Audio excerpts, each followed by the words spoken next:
Bienvenue Christian Jacob. Merci. Bonjour, merci d'être là. Le président de la République vous donne rendez-vous à Versailles le 3 juillet. Est-ce que vous irez?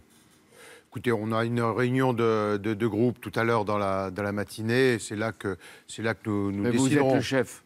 Oui, d'accord, mais simplement les décisions, on les partage. C'est une pratique pour le moins surprenante des institutions. C'est-à-dire que, selon notre Constitution, c'est le Premier ministre qui est responsable devant l'Assemblée nationale et qui prononce un discours de politique générale. Est-ce que vous pourriez boycotter Versailles? C'est un sujet qu'on évoquera en réunion de...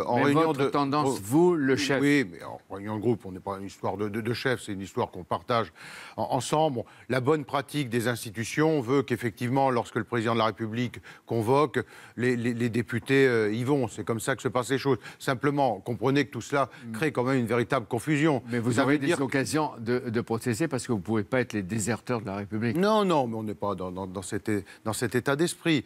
Mais là, c'est surprenant, puisque vous savez comment se passe à Versailles. Le président de la République vient faire un discours. Nous ne pouvons pas lui répondre directement, puisque... C'est vrai qu'il surplombe les parlementaires. L'image est très forte. Il n'écoute pas, il ne peut pas être présent au moment où les groupes lui répondent. Donc on va répondre à un Premier ministre qui lui-même interviendra le lendemain. Enfin, tout ça est assez invraisemblable. Mais après... C'est la décision du président de la République. Sous la Ve République, vous, les Gaulo-Chiraciens, vous savez que le président, c'est le patron. Oui, non, mais tout à fait. Mais simplement, j'avais cru comprendre que le président de la République avait décidé de présider, de revenir donc à l'esprit de nos institutions, et que le Premier ministre soit en charge de la gestion de la politique intérieure. Or, là, je comprends peut-être qu'il y a un problème entre les deux, ou que le président de la République ne fait pas totalement confiance à son Premier ministre. Je ne sais pas ce qui se passe. Mais apparemment, voilà. Ils sont les deux tout à fait d'accord. C'est la même équipe qui, d'après ce que je lis, qui vont faire les discours, l'Élysée-Matignon, avec le Premier ministre, qui gagne 10 points d'ailleurs dans l'opinion, d'après Paris Match, l'IFOP. Lui, il dit que les deux sont complémentaires. Bon, alors, s'il n'y a pas de problème, tout est parfait. Non, oui, vous estimez. Mais on est dans les institutions, non? Comment? Nous sommes en plein dans les institutions. Le président de la République, il donne les orientations, parce que vous dites dans votre groupe, c'est la dérive monarchique. Non, mais là, on a d'ailleurs un vrai sujet. Bon, ce qui s'est passé hier à l'Assemblée est gravissime. Bon. On va y arriver, ça, absolument. Mais... sur le président de la République, contre le président François Hollande, si je me souviens bien, vous maniez à l'époque l'ironie en disant qu'il était un président normal. Celui-ci, le président de la République, Emmanuel Macron, il surprend. Il incarne profondément et personnellement, peut-être d'une manière excessive, la fonction présidentielle. Qu'est-ce que vous voulez pour un président ? Écoutez, il y a un mois qu'il est là, un peu plus. Voilà, on va laisser un peu de temps, on va voir comment il s'engage dans la réforme. Là, on est dans l'heure de la com et des discours, donc tout va bien. Nous allons passer aux actes, et là, on va voir. Mais le président s'adresse à travers vous, à la nation, le 3 juillet. C'est ce qu'il dit, qu'il doit penser. Et après, il y a son Premier ministre, vous l'avez dit tout à l'heure, Christian Jacob. Est-ce que le 3 tue le 4 ? De fait, oui. La réalité, c'est celle-là, bien sûr. C'est-à-dire ? Bien sûr que le discours du président de la République, parce qu'il est président de la République, parce qu'il est élu par l'ensemble des Français, par une très grande majorité des Français, de fait, le discours du Premier ministre, bon, du coup, vous pourrez lui répondre. Fade. Et vous ne manquerez pas de lui répondre. Oui, mais bon, écoutez, c'est leur organisation des institutions. C'est une pratique qui surprend, qui montre qu'il y a quand même un vrai sujet, sans doute de confiance entre le président de la République et le Premier ministre. D'ailleurs, j'ai vu que certains nombre de collaborateurs du Premier ministre avaient commencé à faire fuiter que le Premier ministre, était pour le moins surpris. Sinon, il n'avait pas... Lui, il dit publiquement le contraire. Qu'il n'avait pas apprécié. Enfin, ses collaborateurs disent le contraire. Si je me permets d'insister, c'est pour voir comment vous jugez le président de la République, qui est maître à la fois de l'événement, de l'agenda, qui ose tout, qui aime oser, et on se dit, il fait ce qu'il veut. Pas de procès d'intention. Ce que je veux, c'est on est dans le temps de la communication et des discours. Nous allons passer au temps des actes. Et c'est là que nous jugerons le président de la République. Et c'est là que les Français le jugeront. Son talent pour communiquer, il n'a plus à en faire la démonstration, c'est acquis. Mais simplement, la vie politique et présider la France, ça n'est pas faire que de la com. C'est ça, il faut des résultats. Mais vous avez vu que le 14 juillet, il renonce à l'entretien. Il sera à Nice et après à Paris. C'est vrai que les images sont assez forte et qu'elle parle d'elle-même. La présence de Donald Trump à Paris sur les Champs-Élysées, ça vous choque? Non, non, au contraire, je pense que c'est tout à fait normal et que c'est une bonne initiative que d'inviter le président des États-Unis à être présent au 14 juillet. Non. Vous n'êtes pas comme Jean-Luc Mélenchon qui proteste? Non, non, non, non, non, moi je trouve les Américains sont un grand peuple, allié.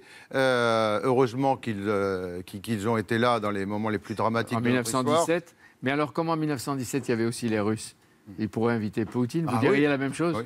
Exactement, la même chose. Alors, ce que vous avez à cœur de dire aujourd'hui, c'est ce qui s'est passé toute la nuit, hier et toute la nuit à l'Assemblée nationale. Les nouveaux députés ont élu les 3 questeurs hier, c'est-à-dire ce sont des postes importants, ceux qui contrôlent les comptes et qui ordonnent les dépenses de tout le monde. Généralement, il y en a 2 qui sont à la majorité et 1 à l'opposition. Hier, Thierry Solère a battu Éric Ciotti. Est-ce que c'est pour vous 2 plus 1, donc on est dans le normal, ou c'est 3 plus 3? Ils ont tout pris. Non, on est dans quelque chose qui est choquant au plus haut point. C'est la première fois dans l'histoire de notre 5e République où, effectivement, il n'y a pas un partage des postes. Vous savez, toutes les démocraties fonctionnent en respectant les droits de l'opposition. Et donc, la gestion, les questeurs, ça n'est pas de l'hôtellerie, c'est un poste éminemment important sur la gestion et le contrôle des dépenses de notre Assemblée. Et il y en a toujours 2 de la majorité et 1 de l'opposition pour s'assurer et permettre qu'il y ait un contrôle objectif de la situation. Pour la première fois de notre histoire, les droits de l'opposition sont totalement méprisés. Parce que Thierry Solère, il n'est pas de l'opposition. Thierry Solère est clairement dans la majorité. D'ailleurs, il a fait campagne pour... Et c'est tout. Je n'ai pas de problème là-dessus. Mais il a fait campagne en appelant à donner une majorité au président Macron. C'était sur tous ses tracts, c'était sur ses affiches. Il a annoncé qu'il voterait la confiance. Donc il ne peut pas se prétendre représentant de l'opposition. C'est-à-dire, pour vous, un constructif, c'est un opposant? Non, non, le sujet n'est pas là. Non, mais Monsieur Solère, si c'est un opposant, il mérite. Monsieur Solère a trompé et menti, y compris à son propre groupe parlementaire. Interrogez les UDI qui sont avec lui, et ils ont découvert cette manœuvre composée avec Monsieur Ferrand, président du groupe En Marche, pour faire en sorte de truster tous les postes. Simplement, nous sommes dans une démocratie où les droits de l'opposition n'existent plus. C'est-à-dire qu'il n'y a plus aucun contrôle dans cette maison. Ça ne s'est jamais passé. Moi, j'en appelle clairement aujourd'hui au président de la République, garant de nos institutions, pour que les droits de l'opposition soient respectés. Ça n'est jamais arrivé. Il n'y a pas de démocratie moderne où les droits de l'opposition ne sont pas respectés. C'est au président de la République de veiller à ce que les droits de l'opposition soient respectés. Cette élection est une supercherie avec un individu qui a effectivement menti à son propre groupe. Un individu, un menteur. Non, mais il a menti à son propre groupe. Ouais, interrogez les membres de son groupe. C'est-à-dire que Thierry Solère et quelques autres constructifs sont des majoritaires avec un masque. Ah ben complètement. Le masque de Macron. Je ne veux pas être péjoratif à l'égard du président, c'est pas ça le sujet. Thierry Solère, moi, j'appelle. Non, mais c'est pas une histoire de constructif ou pas. Interrogez les membres de son groupe, ils ont découvert. Alors, vous en appelez donc ce matin ici à CNews au président de la République. Qu'est-ce que vous attendez qu'il fasse? Qu'il fasse respecter les droits de l'opposition, comme tous ses prédécesseurs l'ont fait, qu'ils étaient de droite ou de gauche. Ce qui s'est passé cette nuit ne s'est jamais passé, jamais, à aucun moment dans notre Assemblée. Donc vous n'acceptez pas le vote d'hier? On est bien obligé de s'y soumettre, puisqu'il y a une majorité qui a ainsi décidé. Simplement, je note que c'est la première fois que dans un Parlement, dans une démocratie moderne, l'opposition n'a plus de droit, et notamment sur le contrôle du budget, le contrôle des dépenses, l'équilibre n'est pas respecté entre majorité et opposition. C'est extrêmement grave. C'est grave, mais la conséquence, c'est dire il y a un contentieux, vous en appelez au président de la République, est-ce qu'on revote? Est-ce qu'on démasque M. Solère comme vous le faites aujourd'hui et on dit c'est nul et non avenu et on recommence à voter pour que l'opposition ait un peu plus de droits? Charge à la majorité majoritaire, charge à la majorité de trouver les solutions qui permettent d'avoir les équilibres. Et nous ne sommes pas dans une attitude de blocage, je l'ai dit hier, nous ferons notre travail de parlementaire, nous étudierons les textes, partout où nous serons d'accord sur les textes, et bien évidemment, nous les voterons comme nous l'avons toujours fait, nous serons force de proposition, il ne s'agit pas de bloquer l'institution, il s'agit simplement de demander au président de la République, qui encore une fois est le garant des institutions, que ces institutions préservent préserve les droits de l'opposition. Et ça ne peut pas être une majorité qui choisit son opposition. C'est invraisemblable. C'est-à-dire, on va aller voir la majorité... On sent à la fois ce matin votre émotion, plus que votre agacement, presque votre colère. Et on veut voir comment ça va et vers quoi ça va déboucher. Mais ça veut dire que le 4, même si vous doutez du 3 et du 4, le 4, vous ne boycottez pas. Vous allez à l'Assemblée. Écoute, vous ne faites pas la politique de la... le 4, le 4. Oui. Le 4, bah non, bien entendu, le 4, on est député. Bah, bien entendu, le 4. C'est très clair. Ouais. Vous ne votez pas la confiance, à moins que vous ayez changé d'avis, je ne pense pas. On n'est pas dans l'état d'esprit de voter la confiance. On va aussi écouter les discours, mais... A priori, on est dans l'opposition. Donc on s'oppose. Non, c'est pas donc on s'oppose. On est opposé à un certain nombre de sujets. Matraquage fiscal, j'ai cru comprendre qu'on allait continuer à augmenter la CSG. Christophe Castaner vous a dit pas d'augmentation des impôts. Bah oui, mais augmentation de la CSG, quand vous payez de la CSG, monsieur El Kabbach, c'est des impôts pour vous ou pas? Mais avec différentes compensations, la taxe d'habitation pour 80% des ménages, et toutes sortes de mesures sur les retraités modestes, etc. On entend la musique mais de part et d'autre. Simplement dire 80% des ménages seront exonérés de la taxe d'habitation, c'est d'abord un mensonge, puisque un Français sur deux à peu près ne la paie pas. Donc ce n'est pas 80% qui vont être exonérés. Vous avez déjà 50% qui le sont. Non, vous avez dit que le 4, vous êtes à l'Assemblée nationale. Et oui, bien sûr qu'on est à l'Assemblée nationale. Qu'est-ce qui se passe pour ceux d'entre vous? Vous êtes aujourd'hui une centaine, 100. Oui, 100. Qu'est-ce que vous faites pour ceux d'entre vous, les 100, qui voteront la confiance? Je ne pense pas qu'il y en aura, mais s'il y en a, écoutez, c'est la liberté de vote dans notre groupe. Simplement, la position, je pense que nous aurons un débat entre le fait de s'abstenir ou de voter contre. C'est là que nous aurons une discussion. Après, si il y a un ou deux députés dans notre groupe qui décident, pour des raisons personnelles, de voter pour, il y a liberté de vote. Mais l'état d'esprit... Il n'y a pas de sanction. Non, mais il n'y a jamais eu de sanction. Vous trouvez peut-être déjà mauvaises et inadaptées toutes sortes de réformes et de mesures, vous le dites. La loi antiterroriste, qu'est-ce qui va se faire, la politique d'éducation, la politique migratoire et la réforme du Code du travail. Est-ce que vous n'êtes pas surpris de voir que la CFDT dialogue, que Force ouvrière rompt avec la CGT comme pendant 4 ans et qu'elle joue le compromis et la réforme? Est-ce que vous seriez les seuls à voter et à être contre la réforme du Code du travail? Ah non, on n'a jamais été dans cet état d'esprit. Jamais, puisqu'il y a un certain nombre de mesures que nous avons nous-mêmes proposées. Donc attendons là aussi de voir les textes. Vous savez, moi, j'ai un peu de métier, monsieur El Kabbach, je suis prudent, et donc j'attends de voir les textes. Simplement, sur les annonces telles qu'elles ont été faites là, pour la plupart, ce sont des mesures que nous avons demandées. Donc on ne va pas être voter contre un texte. Mais vous pourriez voter pour. Voilà, mais écoutez, à partir du moment où ce sont nos propositions, on ne va quand même pas être assez idiots pour voter contre nos propres propositions, parce qu'ils seraient présentés par le gouvernement. Ça, c'est invraisemblable. Aujourd'hui, Didier Migaud présente le rapport, ou remet le rapport de la Cour des comptes sur l'audit des finances publiques sur le précédent quinquennat. On dit qu'il y a 8 milliards et qu'il reste à trouver.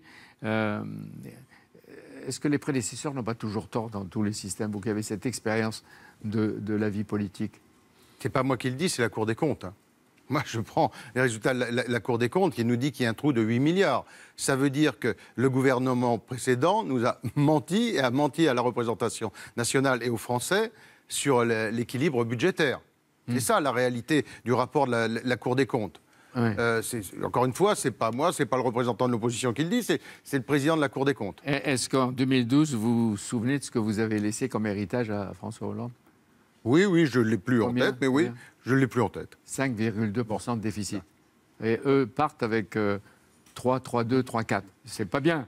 Non. C'est pas les 3%. Non, simplement, je vous rappelle qu'en 2012, il y a eu avant la crise de 2008, avec effectivement une explosion de l'endettement, l'augmentation de la dette 2008, 2009, 2010. Ensuite, nous avons, à partir de 2011, commencé à réduire le déficit et nous étions sur une pente de réduction des déficits. Quand le président Hollande est arrivé, ça a réaugmenté. Tout le monde avait reconnu à l'époque, on ne défend personne, mais on essaie d'être le plus objectif possible, puisque aujourd'hui vous êtes très calme, en dehors de la colère initiale. Mais il y a eu la suite de la crise en 2012 et après. Il y a eu le terrorisme, il y a eu les OPEX, les opérations extérieures, qui ont été des budgets supplémentaires. Et de toute façon, si j'ai bien lu ce que j'ai lu, il y a une réserve budgétaire qui était à la fin de l'année, ou qui sera à la fin de l'année, de 12 milliards. Donc là, il y a peut-être à trouver. Mais si vous n'êtes pas content, pourquoi vous ne demandez pas que messieurs Sapin et Eckert soient auditionnés par le président de la commission des finances, qui est un des vôtres, le républicain Éric Woerth? L'élection n'a pas encore eu lieu.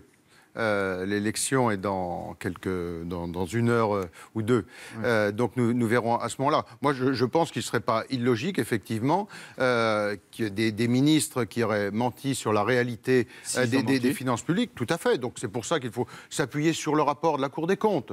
Là aussi, dans le respect de nos institutions. Mais s'il s'avère qu'ils ont effectivement menti sur la situation budgétaire, ça mériterait qu'ils viennent s'en expliquer devant la représentation nationale. Et qu'est-ce qu'il faut faire quand on a cette hypothèse de dépassement des 3%?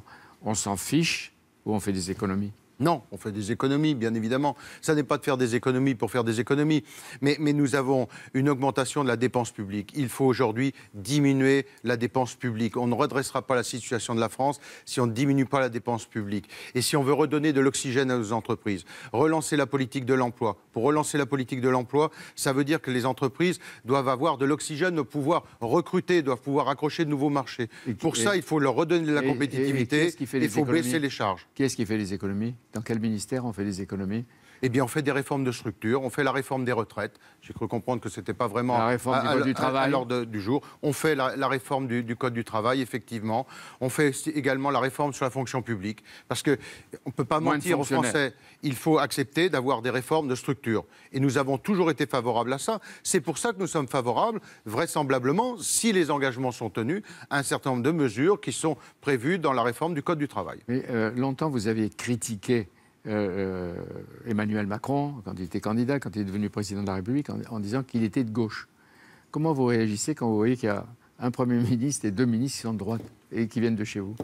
Là, je veux dire, vous êtes paumé, vous êtes coincé. Non, on n'est ni paumé ni coincé. On a fait, M. Macron, en étant assez malin sur l'opération, a fait du débauchage individuel, ce qui n'a rien de nouveau, ce qui s'est fait par ses prédécesseurs, sauf que là, l'un est Premier ministre. Mais on n'est pas du tout sur un accord de cogestion comme peuvent l'être les Allemands. C'est-à-dire que vous avez par exemple M. Le Maire qui était favorable à ce que l'on baisse la CSG. Il a fait toute sa campagne des primaires sur ce sujet. Maintenant, il est chargé, et je crois avec un petit peu de malice, le président de la République a nommé d'ailleurs ces 2 ministres, M. Le Maire et M. Darmanin, en charge d'augmenter les impôts. Parce que c'est ça leur responsabilité. C'est eux qui vont devoir augmenter la CSG. À plusieurs reprises, vous dites Emmanuel Macron, il est malin. Il est malin. Oui, comment vous le définiriez J'ai dit que depuis un mois, là, ce qu'il fait. Il est talentueux en matière de communication, mais ce n'est pas là-dessus que l'on juge un président de la République. On le juge aux faits et à ses résultats. Et j'attends les résultats. Vous avez été réélu président des députés républicains pour 5 ans. Félicitations. Merci. Parce qu'il y a eu une compétition chez vous, etc. Comme à chaque fois, il y en a toujours eu. Oui. Mais on est content et on sourit, surtout quand on a été élu. Mais est-ce que vous allez appliquer la nouvelle règle d'En Marche et du président de l'Assemblée nationale, François de Rugy, c'est-à-dire vous allez laisser votre poste dans 2 ans et demi, vous? Ah non, ce n'est pas prévu du tout dans nos statuts. Et j'ajoute pour En Marche, et notamment en s'adressant au président de l'Assemblée nationale, que c'est contraire à nos institutions. La Constitution prévoit que le président de l'Assemblée nationale est élu pour 5 ans.